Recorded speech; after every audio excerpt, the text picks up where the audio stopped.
बिस्मिल्लाहिर्रहमानिर्रहीम। मेरा देखने और सुनने वालों को अस्सलाम वालेकुम। आप देख रहे हैं मेरे यूट्यूब चैनल और फेसबुक पेज। मैं हूं शिराज शुक्ताई। नाजरीन, अहम तरीन खबरों के साथ आपके साथ सामने हाजिर हुआ हूं। सबसे अहम खबर है इस वक्त जो आज़ाद कश्मीर के अंदर इंडिया की जो बुज़दिलाना कार्रवाइयाँ हैं वो दोबारा से आज़ाद कश्मीर के अंदर शुरू कर दी हैं। इसकी तफसीलात भी जानते हैं इस वीडियो में, साथ साथ कुछ और अहम खबरें हैं उस पर भी नज़र डालते हैं। इसके अलावा आपको बताता हूँ कि 2025 के अंदर कितने फ़ौजी अफसरान शहीद हुए थे। बहुत सारे लोग सवाल करते हैं कि सिर्फ सिपाही मर रहे हैं, जो उनके जो अफसर हैं वो घरों में बैठे हुए हैं, तो उस पर भी बात करते हैं।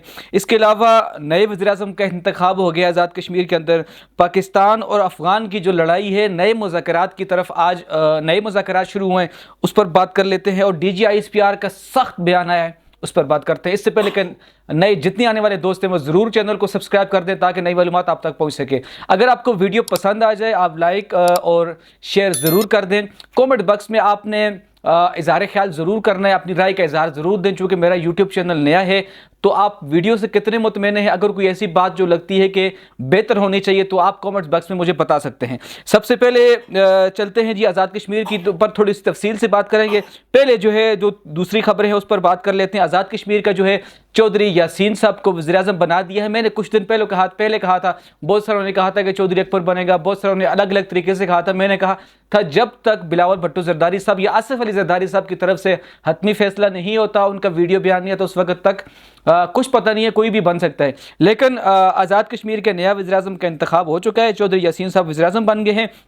इसके अलावा पाकिस्तान का जो आज अफ़गानिस्तान से दोबारा से मुज़ाकरात शुरू हो गए हैं। अल्लाह करे, आप भी दुआ करें, मैं भी दुआ करता हूँ, अल्लाह ताला पाकिस्तान और अफ़गानिस्तान के अंदर जितनी कशीदगियाँ भी हैं वो दूर करें। चूँकि इस वक्त देखें पाकिस्तान हर तरीके से हर तरफ से घसीटा जा रहा है। हिंदुस्तान अपनी फ़ौजें कश्मीर में उसने बिल्कुल एक्टिव की हुई हैं और किसी भी टाइम पर जो है वो हमला करेगा। मैं इस पर भी बात करता हूँ। अफ़गानिस्तान का बॉर्डर देखें, वहाँ पर भी कशीदगी है।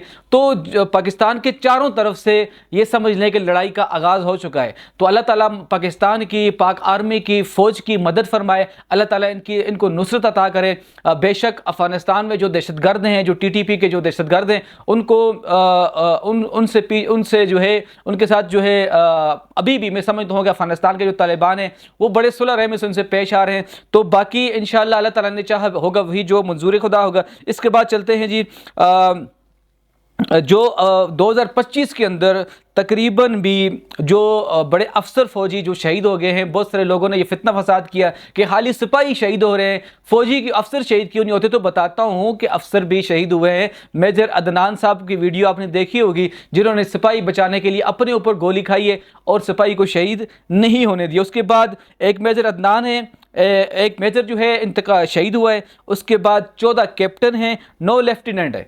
तो अफसर भी शहीद हो रहे हैं। देखें आर्मी चीफ अब जनरल आसिम मुनीर, अगर आप कहोगे कि बॉर्डर पर अगर खड़ा होकर फायर करें इंडिया के मुकाबले में, ऐसा तो नहीं हो सकता ना।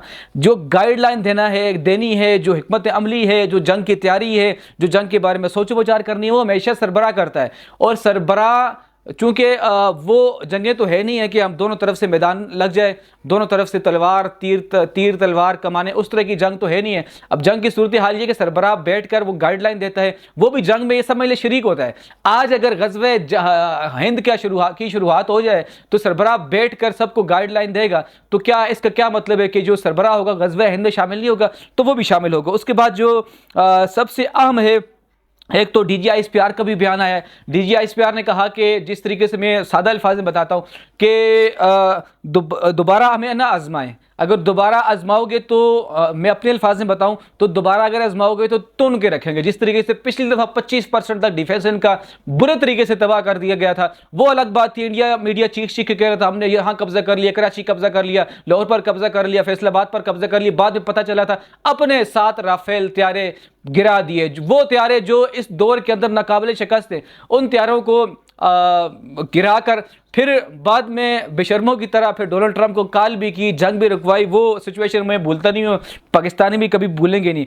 अब चलते हैं जो सबसे आम है, आज़ाद कश्मीर के अंदर इस वक्त की जो सूरत हाल है। मैंने दिन को 2 वीडियो अपलोड की, उस पर बताया है कि चूंकि यहाँ की वादी नीलम की जो रोड है उसको सिक्योरिटी खदशात की वजह से बंद कर दिया गया है। मैं चाह रहा था कि चले आना जाकर वहाँ से डायरेक्ट आपको मैं वीडियोज़ बनाकर आप तक शेयर करता, आपको पैगाम देता, तो लेकिन चूंकि रोड बंद होने की वजह से हम आगे नहीं जा सकते बॉर्डर के करीब। तो इस वक्त जो है कई सारे लोग जो मजदूर घास काट रहे थे, आर्मी ने, इंडिया की आर्मी ने वहां से फायरिंग की और वो मजदूर बहुत सारे इनमें से जख्मी हुए और एक शख्स से वो शहीद हो गया है।